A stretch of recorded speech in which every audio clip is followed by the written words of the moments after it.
अंग्रेज अधिकारी था कर्नल कूट, वो हैदर अली से लड़ा। हैदर अली ने उसको परास्त किया। परास्त करने के बाद उसकी नाक काट दिया, क्योंकि हमारे राजा ज़्यादा से ज़्यादा यही करते थे, गला नहीं काटते थे, नाक काट दिया, कान काट दिया। क्यों? क्योंकि नाक कटना ही बहुत बड़ी बदनामी होती थी। तो नाक काट दिया उसका। कटी हुई नाक लेके वो भागा कर्नल कूट। वो खुद अपनी डायरी में लिख रहा है कि जब मैं युद्ध में हार गया, हैदर अली ने मुझे नाक काट दी, हाथ में लेकर मैं भागा, और हैदर अली की सीमा खत्म हुई मैसूर राज्य की, तो बेलगाम नाम का एक गांव आया, वहां पर एक वैद्य ने मेरी सर्जरी की। 21 दिन मुझे अपने घर में रखा, सर्जरी करके लेपन लगाया, मेरी नाक जोड़ दिया, और आज मैं पार्लियामेंट के सामने कह रहा हूं कि भारत के वैद्यों को इतना ज्ञान है, वो ये सब कर सकते हैं। इसलिए हमें भारत में अपने लोगों को भेजकर ये विद्या सीखनी चाहिए। ये उसका भाषण है हाउस ऑफ कॉमन्स। तो कर्नल कूट के इस भाषण को सुनने के बाद अंग्रेजी सरकार ने तय किया, चलो कुछ लोगों को भेजो। तो अंग्रेज आए, उन्होंने यहाँ सर्जरी सीखना शुरू किया, और जो अंग्रेजों ने सर्जरी सीखा है वो लिख रहे हैं कि जो जातियां भारत में सर्जरी में मास्टर थी वो सब नाई थे। नाई समझते हैं? बाल काटने वाले, ये सब सर्जन थे 200 साल पहले। हाँ, सब सर्जन थे 200 साल। अब जरा सोचो कि नाई अगर सर्जन रहे हों तो वो पिछड़ी जाति कैसे हुई?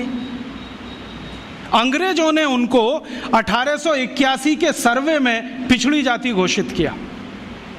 उसके पहले इस देश में नाई कभी भी पिछड़ी जाति में नहीं थे।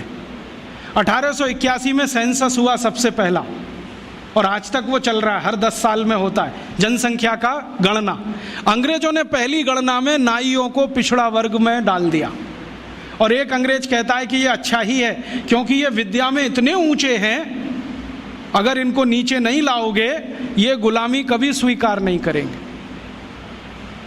और आज हमारी सरकार भी उनको पिछड़ा ही कहती है। उनके हाथ में इतना हुनर है, उंगलियों में इतनी फ्लेक्सिबिलिटी है, वो आप देखते हैं ना बाल काटते समय, वो गर्दन भी काट सकते हैं, सोचो ना। और इतनी सफाई से उस तरह चलाते हैं, उस तरह से वो किसी ट्यूमर को भी काट के निकाल सकते हैं। ये सब बहुत बड़े सर्जन रहे। और आज से 200 साल पहले के दस्तावेज बताते हैं कि कांगड़ा और उसके आसपास, कुर्ग और उसके आसपास, मैसूर और उसके आसपास जितने सर्जरी सिखाने वाले केंद्र थे, उन सब के आचार्य नाई ही थे जातियों।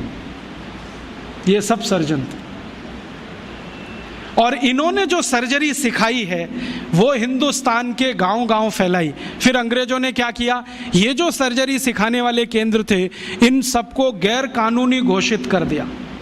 एक कानून बनाया जिसका दुर्भाग्य से नाम है इंडियन एजुकेशन एक्ट।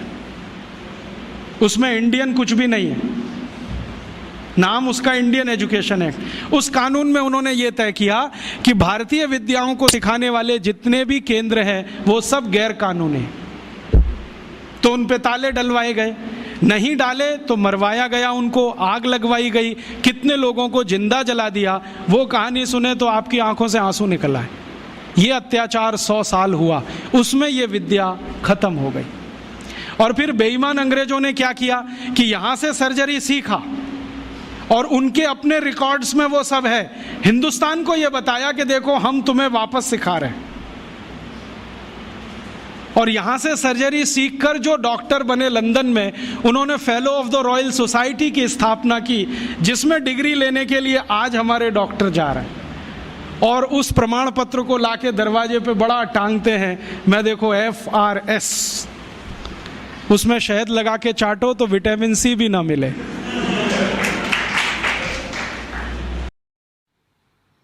दोस्तों, सबसे पहले तो चैनल सब्सक्राइब करें, फिर लाइक, कमेंट और शेयर करें।